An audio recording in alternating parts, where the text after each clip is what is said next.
Pittsburgh, 1924, Point Breeze District. Early morning on a Tuesday in late March. The air hangs heavy with limestone dust, and the metallic tang of sledgehammers meeting stone. A crowd has gathered along the wrought iron fence on Penn Avenue, their faces pressed between the decorative spear points, watching something that should not be happening. They are witnessing the methodical destruction of Greenlawn, the personal palace of Henry John Heinz, the man whose surname is stamped on millions of glass bottles in pantries across the world at this very moment. The workers move with the efficiency of men who have been paid well to forget what they are destroying. Stone by stone, they dismantle the chateau-style walls, those very walls that were supposed to stand for centuries, that were built with limestone and sandstone hauled from quarries chosen specifically for their resistance to Pennsylvania as brutal winters. The sound is obscene, a grinding percussion that drowns out the morning birdsong in the surrounding oak trees. Massive stained glass windows, each one commissioned from European craftsmen and shipped across the Atlantic in custom wooden crates packed with straw, now lie in glittering shards across the lawn. Carved oak panels that German masters polished by hand for months, wood so fine you could see the grained story like reading a biography, are being pried loose and thrown onto growing piles of debris destined for burning or hauling to the municipal dump. The spectators whisper among themselves. Some are neighbors, members of Pittsburgh's industrial aristocracy, people whose own mansions line this same prestigious avenue. Others are simply curious, drawn by rumor and the sick fascination of watching greatness unmade. They all ask the same question in different words. Why? The Heinz Empire is not collapsing. In fact, it stands stronger than ever. The red brick factory on the northern bank of the Allegheny River operates at full capacity, its smokestacks breathing life into the gray March sky. The H.J. Heinz Company employs thousands. Its products, those bottles of ketchup and jars of pickles bearing the Keystone logo, sit on kitchen tables from New York to San Francisco. Profits are counted in millions of dollars. The name Heinz has become synonymous not just with condiments, but with American ingenuity, with immigrant success, with purity and quality in an age when food manufacturers routinely poisoned their customers with adulterants and filth. Yet here stands the evidence of a darker truth. This is not the demolition of some forgotten warehouse or the clearing of slum housing. This is the deliberate erasure of the founder's personal sanctuary, ordered not by creditors or competitors, but by blood.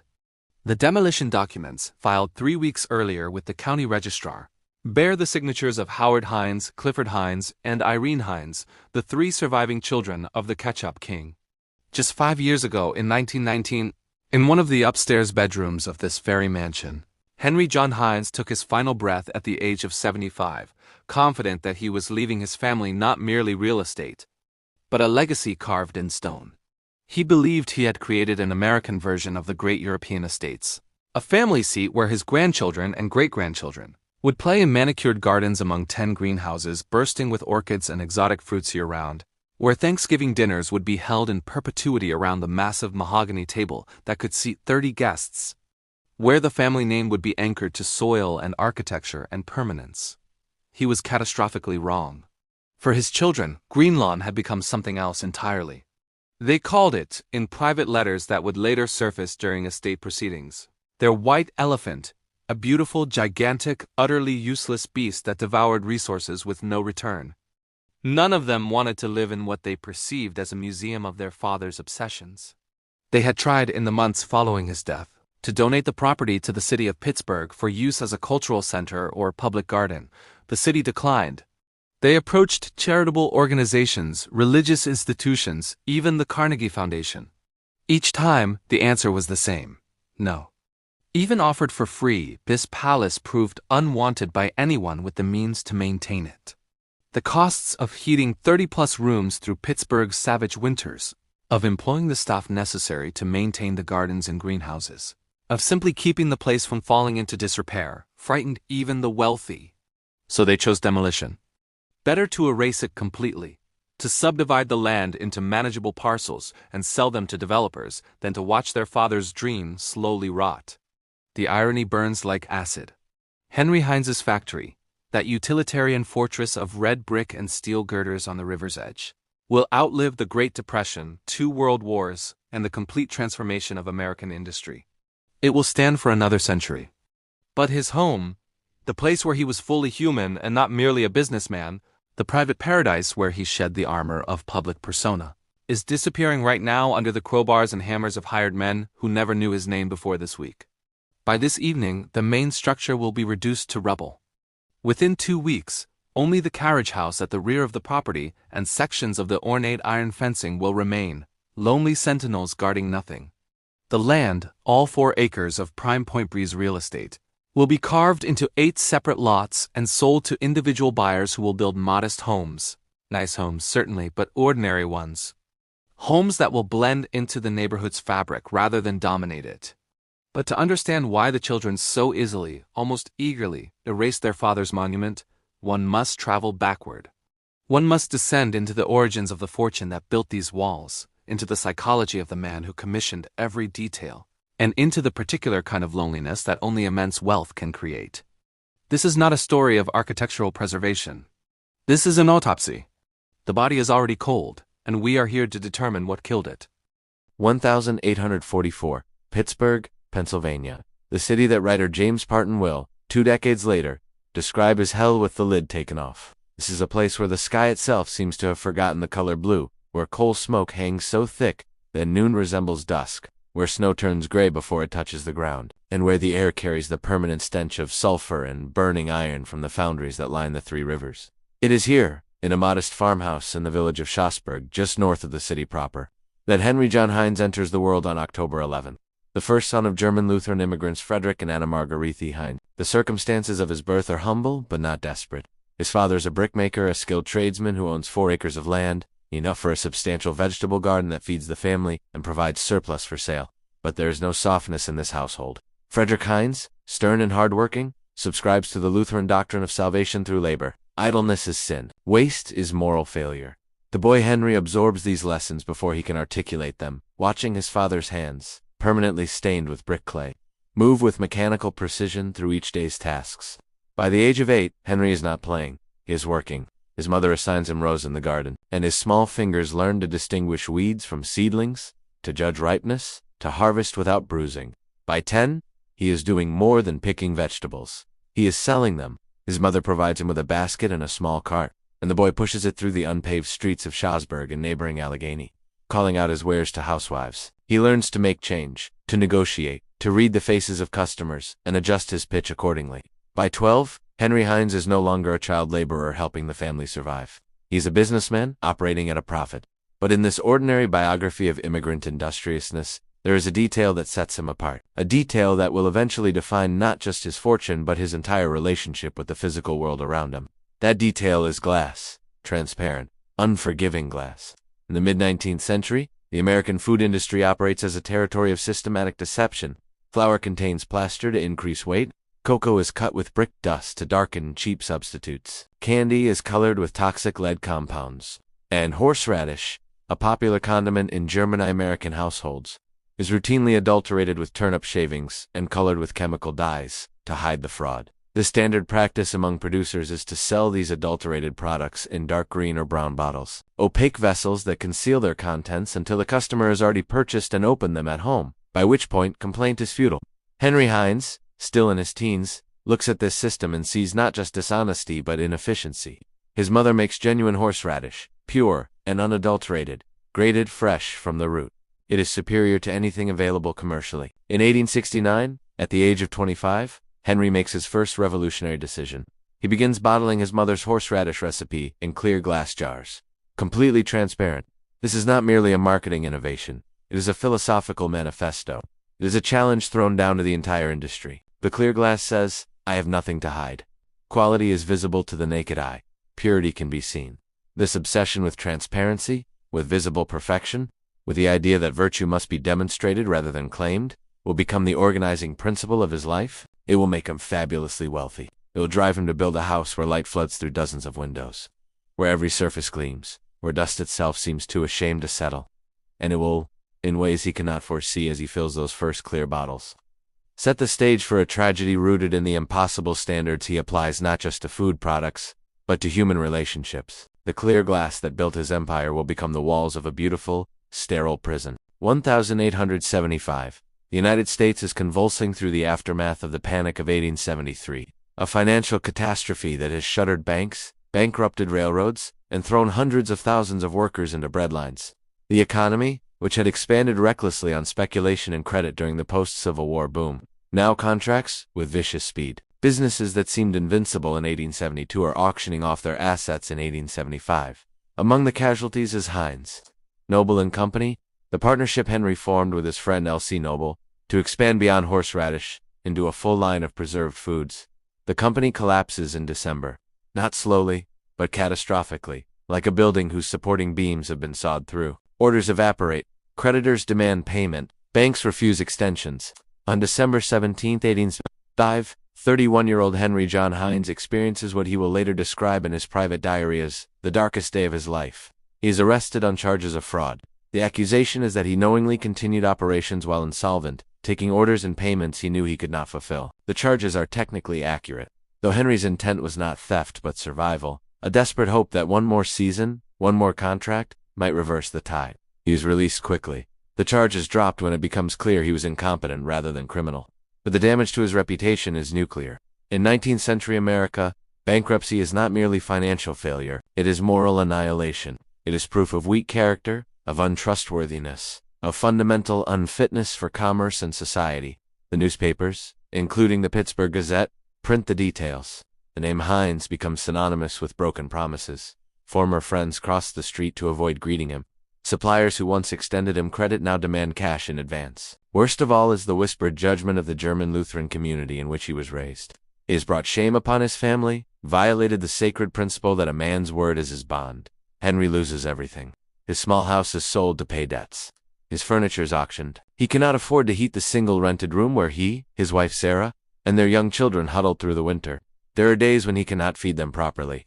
He takes work where he can find it, manual labor, bookkeeping for others, anything that brings in a few dollars. At night, by lamplight, he performs an act that defines his character more than any success that will follow.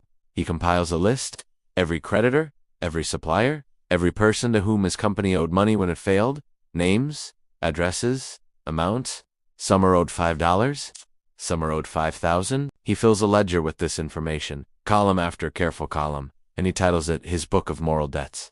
By law, he is not required to repay these debts. Bankruptcy has discharged them, but Henry Heinz makes a private vow, unwitnessed except by his own conscience and whatever God he believes is watching. He will repay every cent, not because the law requires it, because his sense of self requires it. He cannot live as the man who defaulted. The shame is a physical sensation, a weight on his chest that makes breathing difficult.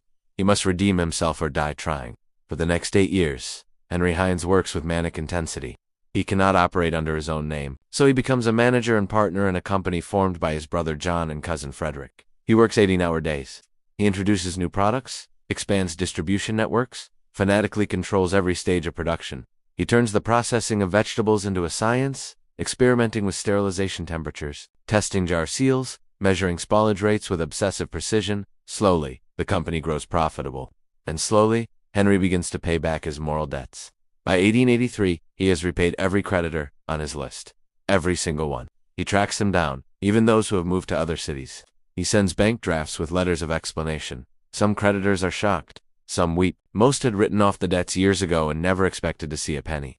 But Henry Heinz needs them to know. He is not a thief. He is not a failure. He is a man who keeps his word, even when the law releases him from the obligation.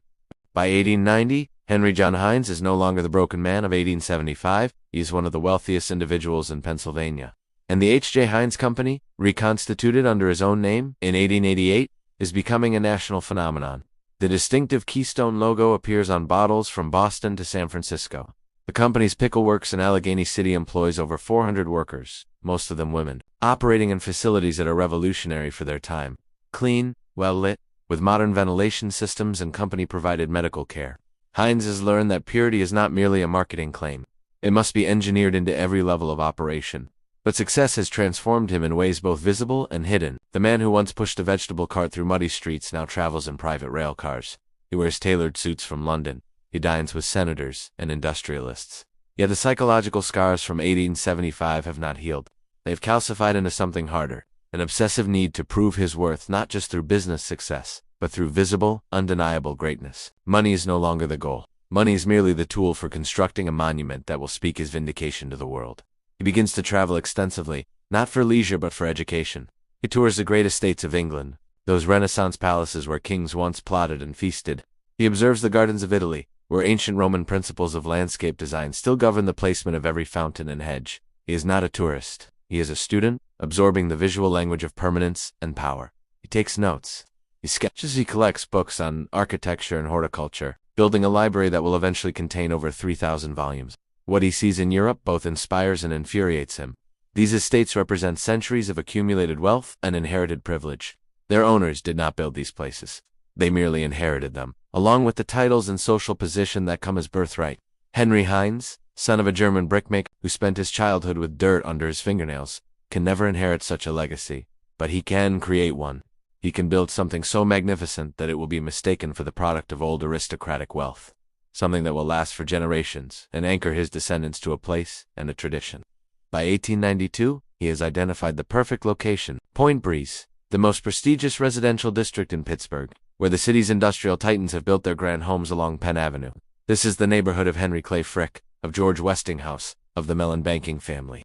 These men, most of them, come from backgrounds only marginally more privileged than Heinz's own. They are self-made, but they have been accepted into the upper echelons of society in ways that Heinz has not. He is still, in the eyes of the old money families, a tradesman, a pickle merchant. The surname Heinz carries the faint whiff of brine and vinegar, the smell of the factory floor, no matter how much cologne he applies. When moving to Point Breeze is a strategic calculation. Henry Heinz does not seek to blend in. He seeks to dominate. He purchases a property at what will become 6065 Penn Avenue, a 4-car parcel that already contains an existing mansion built in the Italianate style. The house is substantial, but it is not enough. Not nearly enough.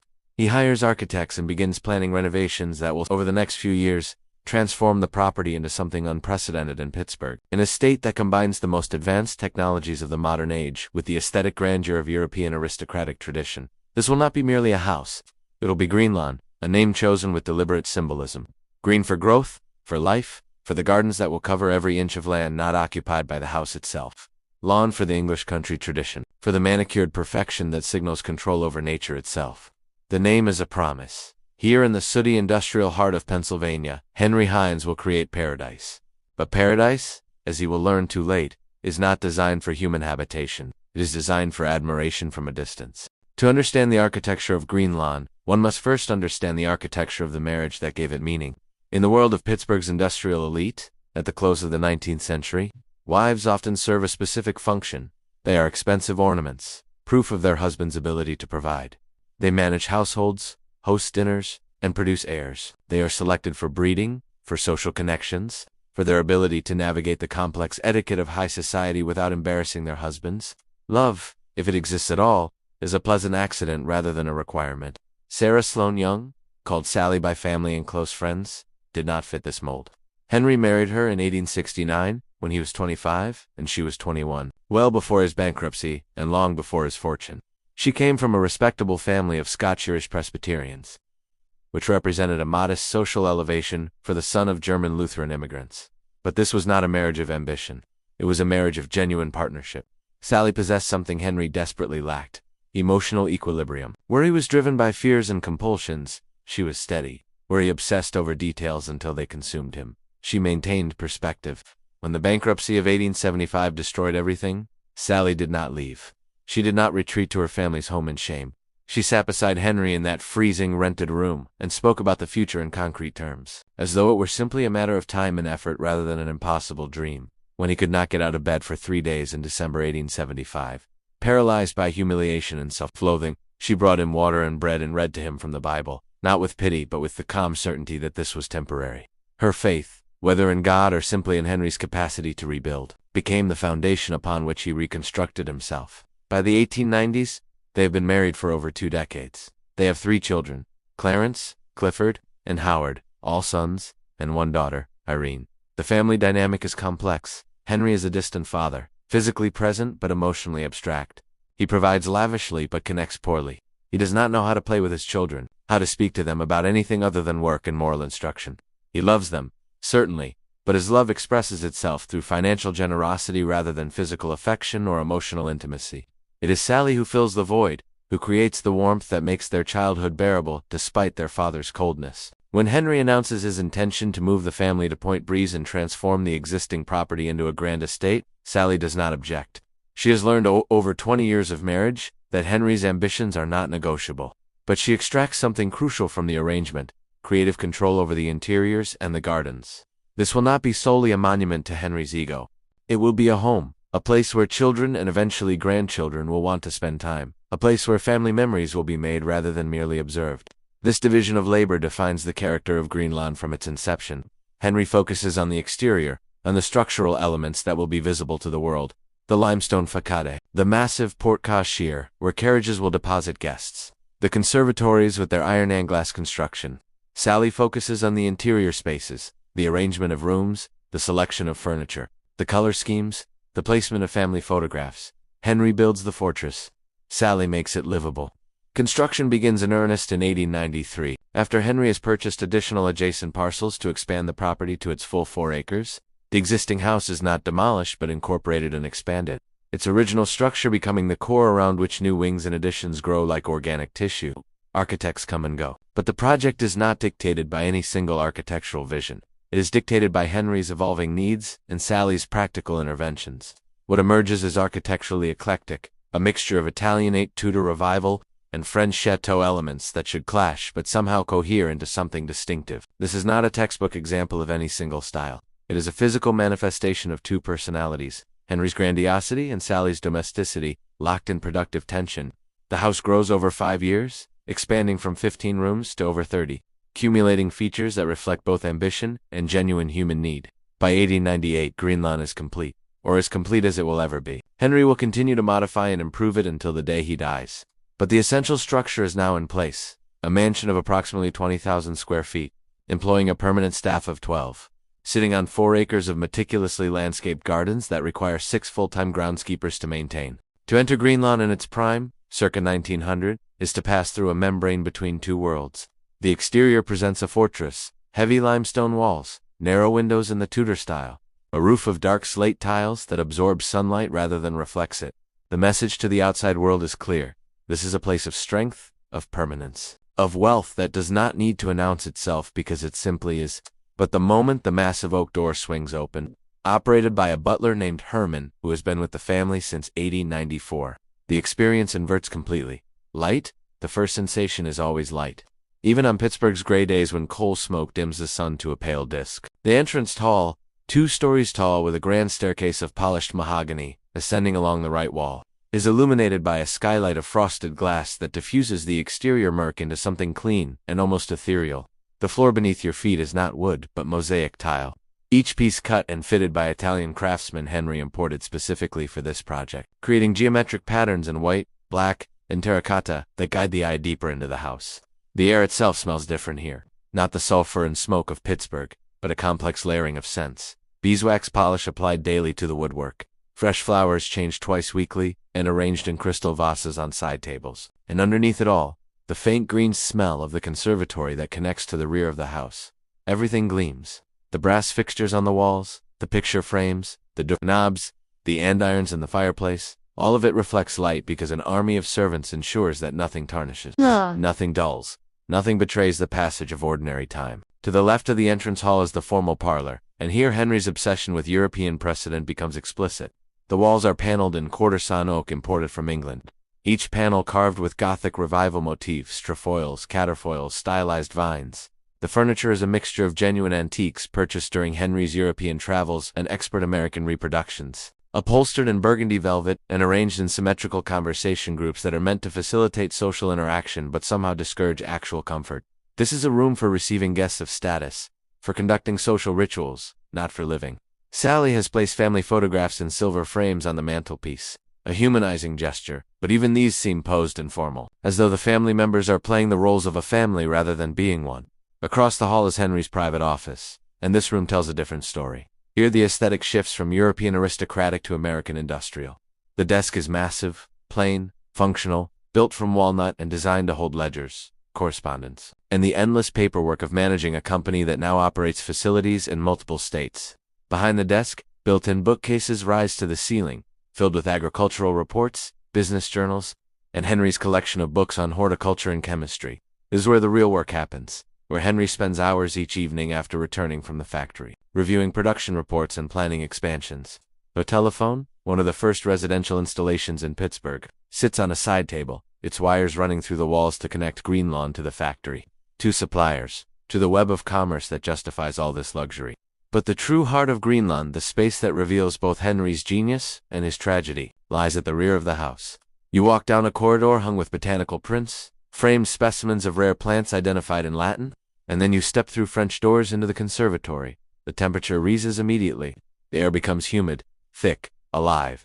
You are suddenly in a jungle, or at least in Henry Heinz's idealized version of one. The conservatory is an engineering marvel, a structure of iron framework and hundreds of panes of glass, heated in winter by a coal-fired boiler system that pipes steam through radiators hidden beneath the plant beds. Here, in the middle of Pennsylvania, orchids bloom, citrus trees bear fruit, ferns from South America unfurl their prehistoric fronds. Henry has created a controlled environment where nature performs on command, where the seasons are irrelevant, where his will determines what grows and when. He spends his mornings here before breakfast, walking the gravel paths between plant beds, checking for disease, for wilting, for any sign of disorder. Gardeners follow him with notebooks, recording his observations and instructions. This is where Henry is most himself, alone, surrounded by living things that depend entirely on his systems for survival.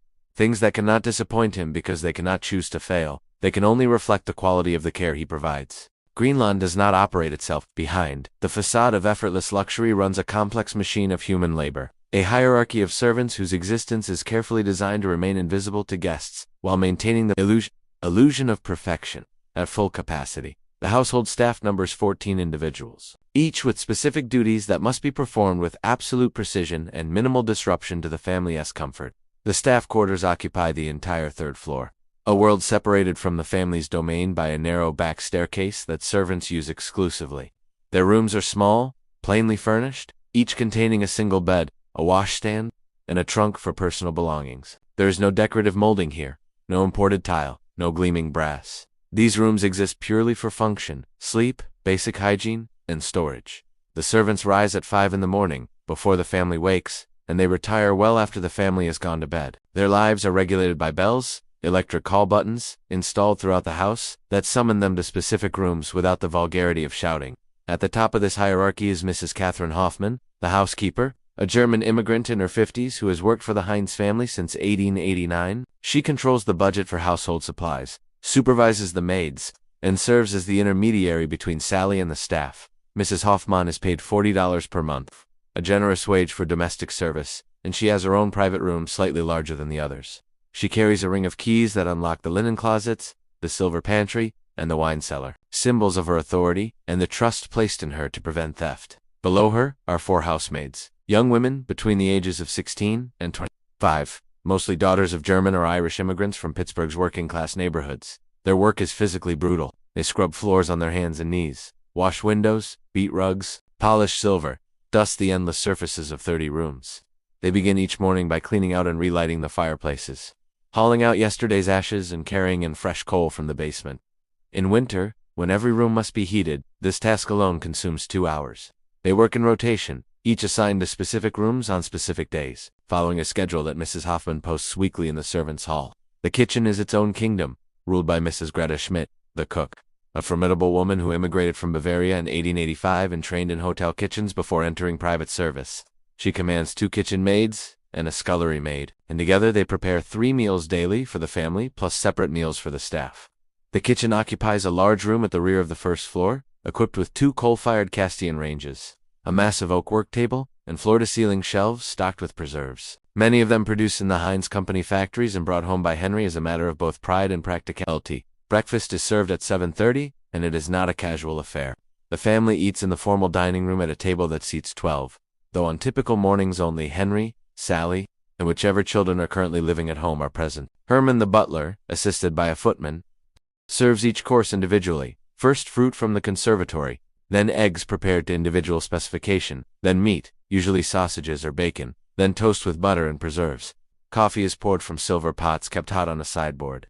The entire service follows protocols that Henry absorbed during his European travels, protocols that transform the simple act of eating into a performance of civilization. Henry himself eats quickly, and without much conversation, already mentally at the factory, even though his body has not yet left the house. He leaves for work at age 15, driven by his chauffeur, Thomas, in one of the family's 2 automobiles, a luxury that in 1900 marks the Heinzes as being at the cutting edge of modernity. Thomas is also responsible for maintaining the vehicles, a task that requires mechanical skill and fills entire afternoons with the cleaning and oiling of parts that are constantly fouled by Pittsburgh's filthy streets. Sally's day, by contrast, is spent almost entirely at home. She meets with Mrs. Hoffman to discuss household matters, supplies that need ordering, linens that need replacing, disputes among the staff that require resolution. She writes letters at a small desk in her private sitting room, maintaining correspondence with family members and friends. She reads, not novels which she considers frivolous, but works of moral instruction and religious literature. In the afternoon, weather permitting, she walks the garden paths, inspecting the flower beds and making notes for the gardeners about plantings she wishes to change. This is the rhythm of life at Greenlawn, predictable, controlled, efficient, every hour accounted for, every task assigned, every person knowing their place in the hierarchy. It is a machine designed to eliminate chaos, to impose order on the fundamental disorder of human existence. But machines, no matter how well designed, are vulnerable to the one variable no engineer can control: time. The first signs of instability appear not in the structure of the house, but in the structure of the family that inhabits it. By 1910, the children are no longer children. Clarence, the eldest, is 31 years old. Howard is 26. Clifford is 24. Irene, the only daughter, is 22. They have been raised in extraordinary privilege, educated at the finest institutions, given allowances that exceed the annual salaries of skilled workers, yet none of them exhibit the fierce drive that defined their father's youth. How could they? They have never known hunger. They have never known shame. They have never had to prove themselves worthy of survival. Clarence works at the Heinz Company, installed in a management position by his father. But those who work with him describe a man going through motions rather than pursuing a mission. He attends meetings, signs, documents, makes decisions when required. But he lacks the obsessive attention to detail that makes his father a legend in the industry. Howard and Clifford likewise hold positions in the company, drawing salaries for work that could be done by others with more competence and more passion. They are, in the cruel assessment whispered by factory managers, ornamental vice presidents, men whose primary qualification is their surname. Only Irene seems to have inherited something of her father's temperament, but it manifests differently. She is intense, critical, prone to sudden enthusiasms that burn hot and extinguish quickly. She has no interest in the business, which is expected for a woman of her class. But she also shows no interest in the conventional path of marriage and society in life. She paints badly.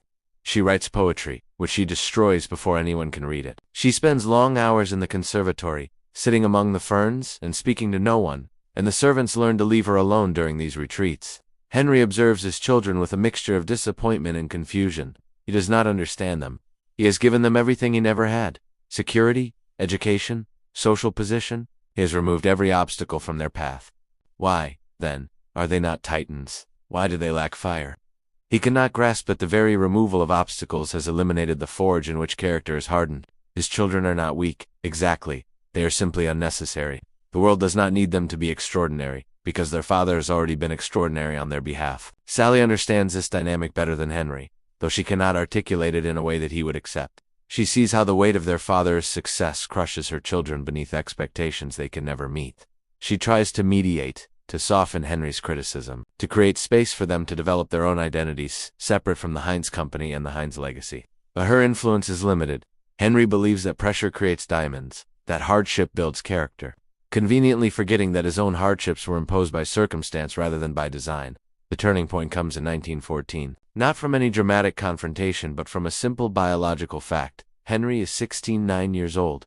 He has been experiencing chest pains for months, shortness of breath after minimal exertion, episodes of dizziness that he dismisses as nothing but which Sally recognizes as symptoms of a failing heart.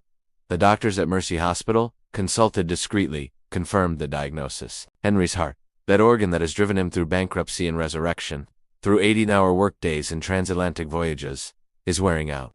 They recommend rest, reduction of stress, possibly retirement. Henry reacts to this advice as though it were a personal insult. Retirement.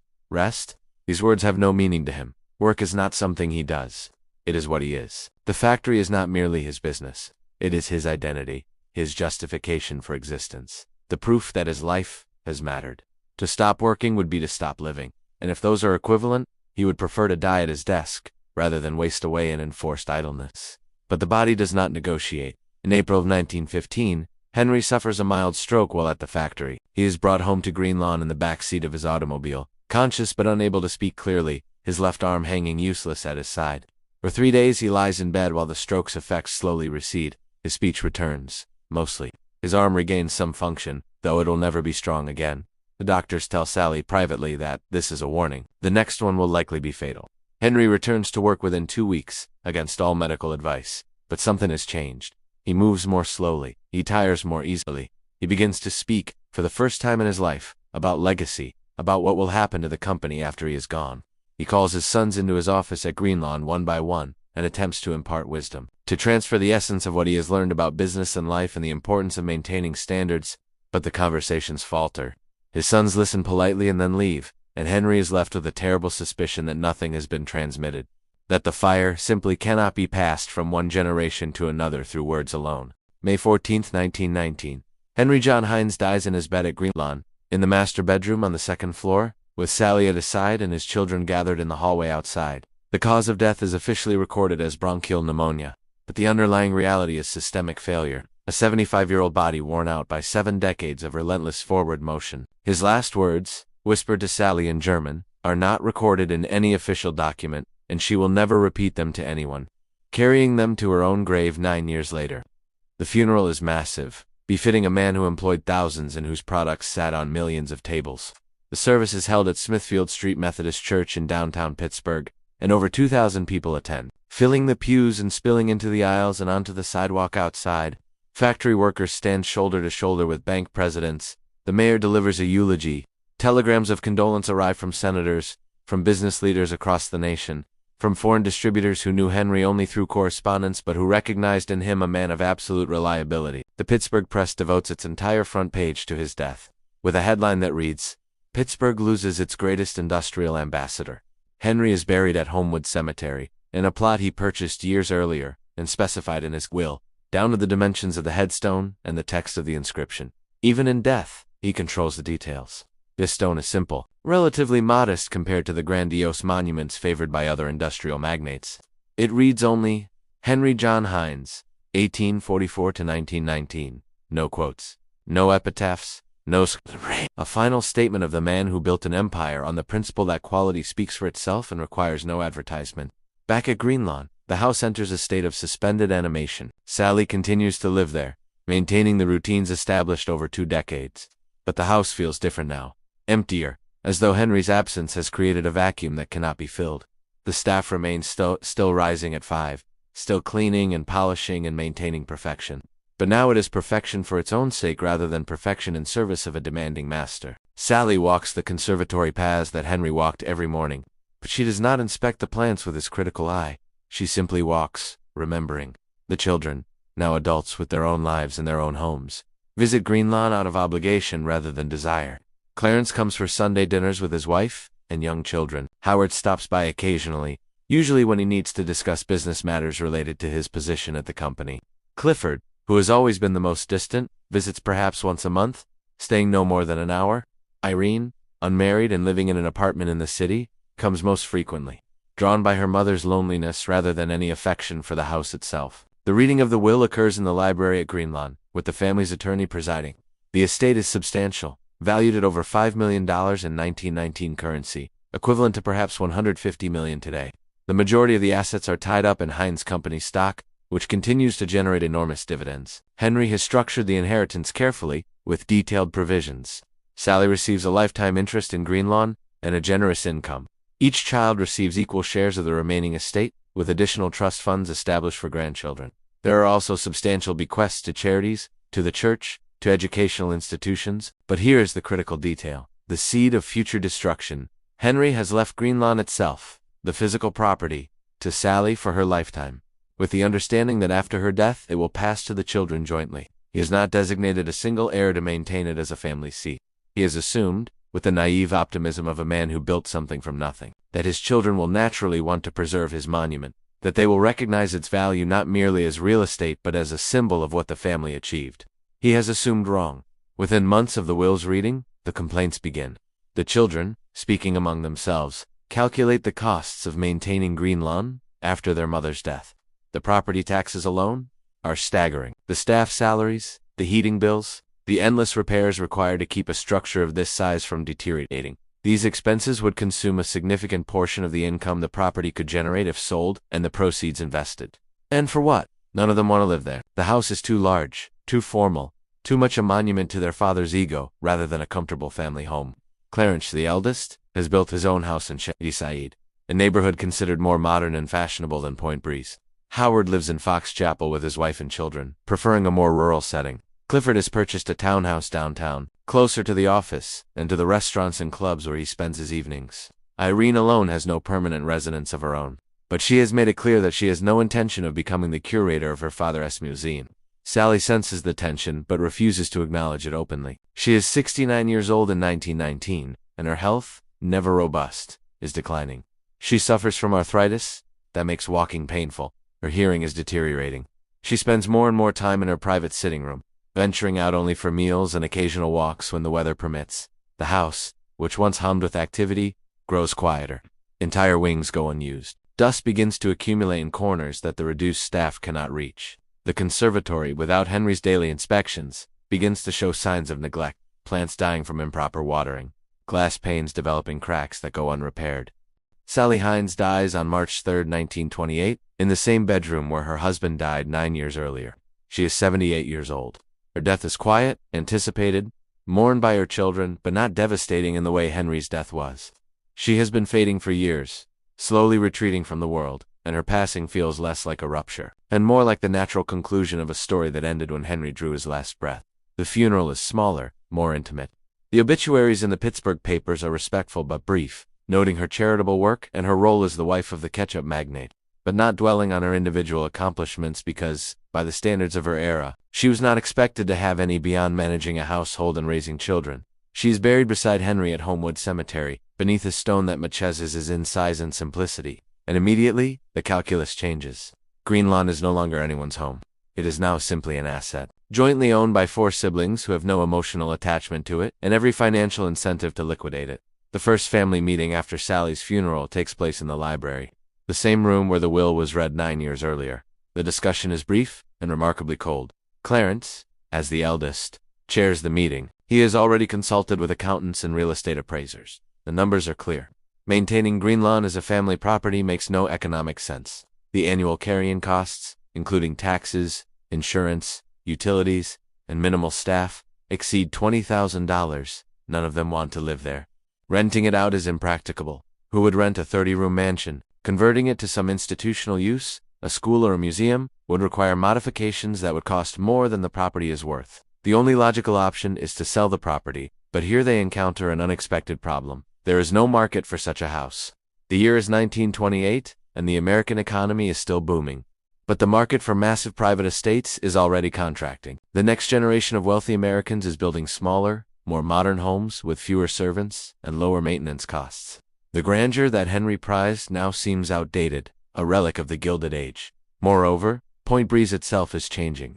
The neighborhood is still prestigious, but it is increasingly surrounded by commercial development and middle-class housing. The isolation that once made it desirable now makes it inconvenient. They list the property for sale at $300,000, a fraction of what Henry spent building and furnishing it. There are no offers. They lowered the price to $250,000, still nothing. In desperation, they approached the city of Pittsburgh, offering to donate the property for use as a public park or cultural center. The city declines, citing budget constraints and the impracticality of maintaining such a facility. They contact Carnegie Institute, the University of Pittsburgh, various charitable foundations. Every inquiry meets the same response.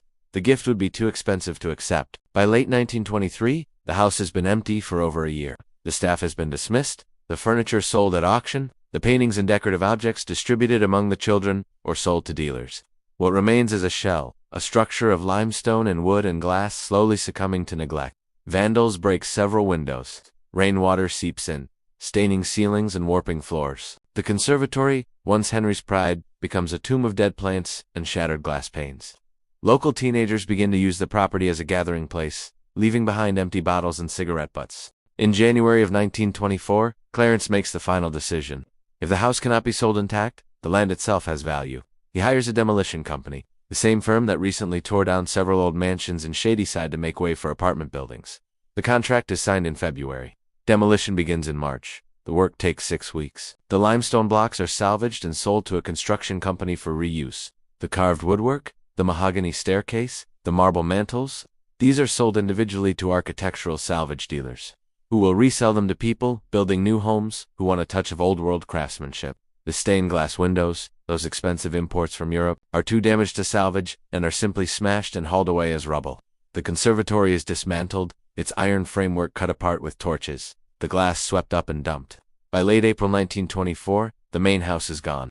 Only the carriage house at the rear of the property remains, along with sections of the iron fence and some of the garden walls. The land is surveyed and subdivided into 8 parcels, each approximately half an acre. These are sold quickly to individual buyers, middle-class professionals who build modest colonial revival houses. Nice homes, but utterly ordinary, homes that blend into the neighborhood's fabric rather than dominating it. Within 2 years, it becomes difficult to determine where Greenlawn once stood. The new houses have their own landscaping, their own driveways and garages. The street address, 6065 Penn Avenue, no longer corresponds to a single property but is absorbed into the new numbering system created by the subdivision. If you were to walk down Penn Avenue in 1926, just 2 years after the demolition, and someone told you that a 4-acre estate with a 30-room mansion once occupied this block, you would find it difficult to believe. There is no marker, no plaque, no acknowledgement that anything significant ever existed here. The Heinz Company continues to thrive, weathering the Great Depression and expanding globally. The red brick factory on the Allegheny River operates for another 70 years before finally closing in the 1990s. That building, at least, is preserved and eventually converted into luxury condominiums, its industrial bones repurposed for a new century. But Henry's home, the place where he was fully himself, and not merely a brand, vanishes so completely that within a generation, even people who grew up in Point Breeze are unaware it ever existed. The irony is sharp enough to draw blood. Henry John Heinz, the man who built an empire on the principle of transparency, who insisted that purity must be visible, who created products designed to last and to be trusted, built a home that lasted barely longer than his own life. The clear glass bottles that made him famous will survive in landfills for centuries. But his monument of limestone and dreams lasted only 30 years before being erased by the very children he built it for. In the end, Greenlawn's destruction reveals a truth that Henry never understood. You cannot build immortality with stone. You cannot purchase legacy.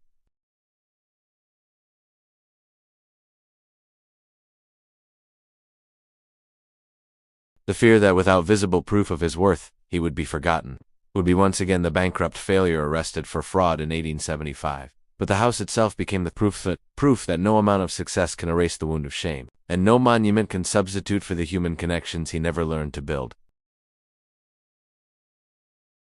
The name survives only in old property records and in a handful of photographs gathering dust in archive. Images of a house that looks impossibly grand and impossibly lonely, surrounded by its manicured gardens like a fortress under siege by time itself. What remains is the ketchup. The bottles with the Keystone logo, the number 57 that Henry invented as a marketing gimmick, those endure, millions of them, sitting on tables around the world, bearing his name but telling none of his story. That is the monument Henry built without intending to, not a house, but a product so ubiquitous it becomes invisible, so ordinary it seems eternal.